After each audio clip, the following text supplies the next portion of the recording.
Assalamu alaikum, Mr. Abdelhamid. وعليكم السلام ورحمة الله وبركاته. Good morning, and allow me to welcome you to this short interview. Thank you for having me. Thank you. No, thank you for sharing your time, to say the truth, and knowing you and working with you so closely. I really think you are one of the best leaders I did work with, and in the same time, you are a real model and example for other people. Don't deserve your kind words. Thank you very much. Thank you, sir. Can you please introduce yourself to our viewers?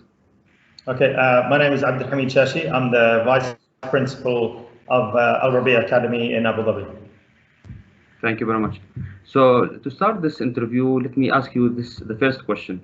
Okay, so based on your experience and your work, what are the main three challenges that leaders are facing these days?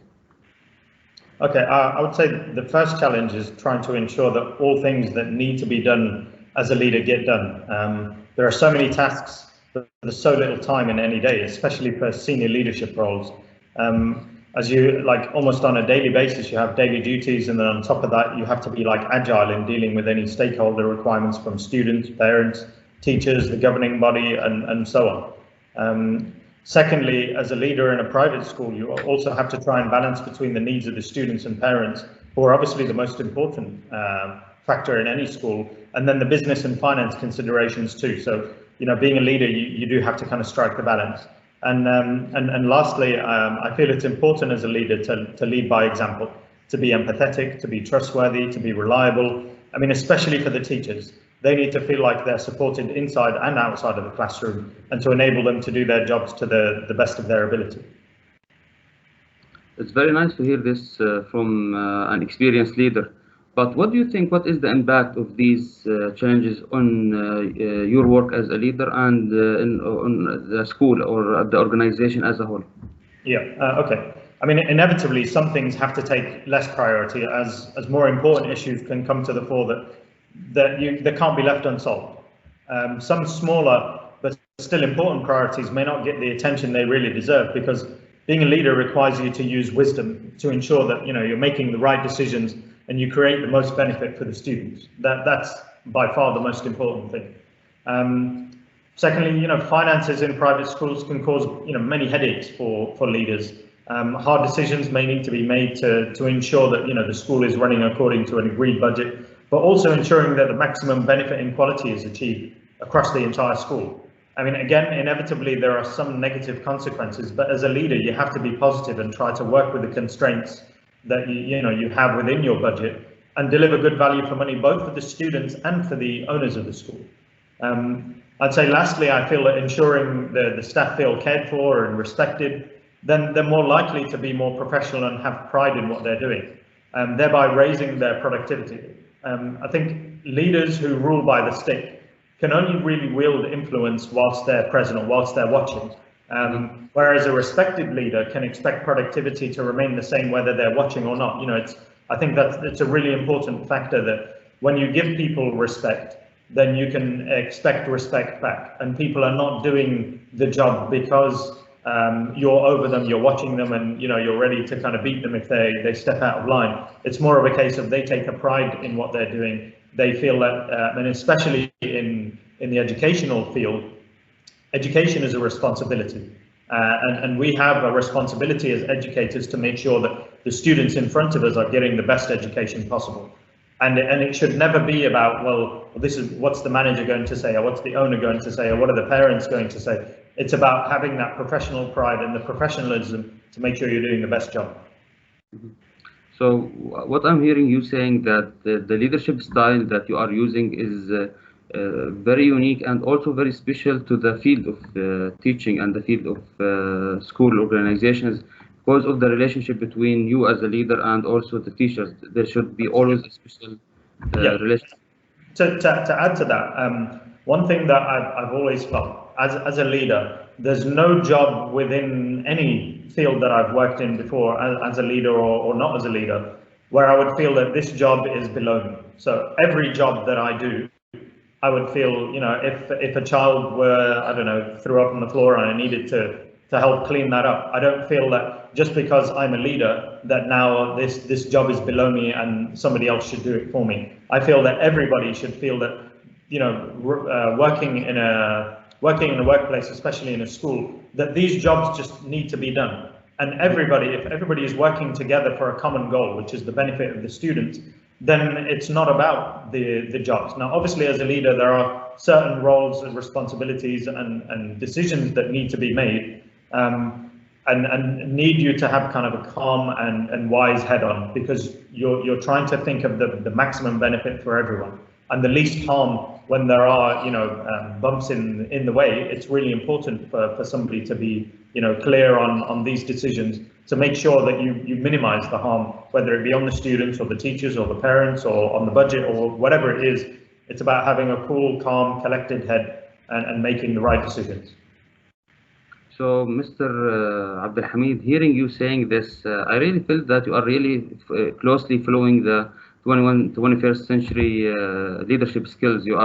They say that the leaders now have to be servants to the job or to the organization that they are working in, to create the most biggest impact on that organization. But hearing you, there are other factors that or challenges that you did mention in the start, like the amount of tasks leaders have to face daily, and also, as you know, the amount of change that we are facing daily in a very rapid mood, and at the same time also the balance. So I think those two challenges maybe need more adjustment by the leader. What kind of adjust that you add to the job to do this? How to adjust. Basically, as a leader, you need to be flexible, you need to be agile, you need to be adaptable. You should never try to do everything yourself, because there are probably people within the building that probably have more specific expertise or experience than you in a specific field. It's not a one-man show. You can't be a lone wolf as a leader. And I think if you do kind of disconnect yourself from the people that are under you in terms of the hierarchy, or the students, then you're never really going to understand how to make the maximum benefit for everyone. Those decisions, if you're using the expertise and the experience of the people that you have around you, then you're more likely to make a proper and informed decision. So if I don't have experience in something and I make a decision and it's a bad decision, and there was somebody there that could have helped me, then that's on me. So I need to make sure that I'm using the people around me for their specific skills, and obviously give them the recognition for that as well. So you give them a pat on the back if they deserve promotions and what have you, or recognition, whether you're writing letters of recognition, but making sure that people feel valued for their specific skills. I mean, a leader recognizes the abilities and talents of their team and uses it to maximize the benefit for everyone. And I think that's the key thing about like adjustment. Be agile, be flexible, be adaptable, but also make use of the talents that are around you. So it's very beautiful to hear this from you, saying leaders need to recognize the people and the team that they are working in, and always being flexible. So as a last word, what would you like to say to the new leaders or the students who are hearing you now, as advice and sharing some of your great experience in the field? I'd say never stop learning. There's always a lesson to be learned every day, and there's always more you can do to improve yourself. Set high goals, work hard until you achieve them, and then start the process again. So it's never a case of, well, okay, I've achieved my goal, that's it, I'm going to stop. The more you learn and the more knowledge you gain, the more you realize how little you know. And I think it's an important concept to start to understand, that actually there's so much to learn, and there's so many things that you can have a positive effect on people. And I think if you're, as a leader, if you can be the positive change that you want to see, so always lead by example. So if I expect somebody to be here on time, then I need to be here before time. If I expect somebody to be dressed professionally, then I need to be dressed professionally too. So it's about setting high standards, setting goals, and then trying to achieve that, but also maintaining that over a long period of time. Having the resilience, I think, is very important, as a professional, or even as a leader in education. It's something that we want to instill in the students, because what we don't want them to do is every time they see something as difficult, that they just give up. That actually having the resilience, sometimes you don't even realize that you've got so close to your goal and you've given up. If you'd have just tried one more time, you'd achieve that.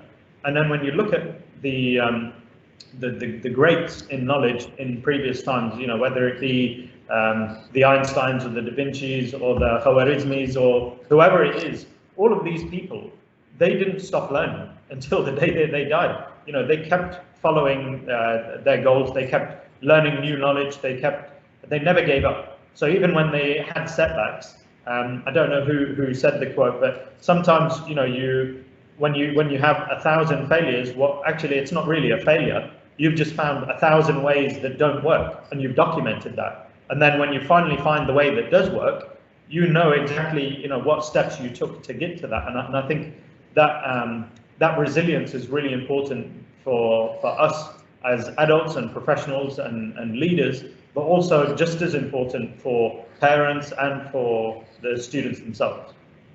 So awesome.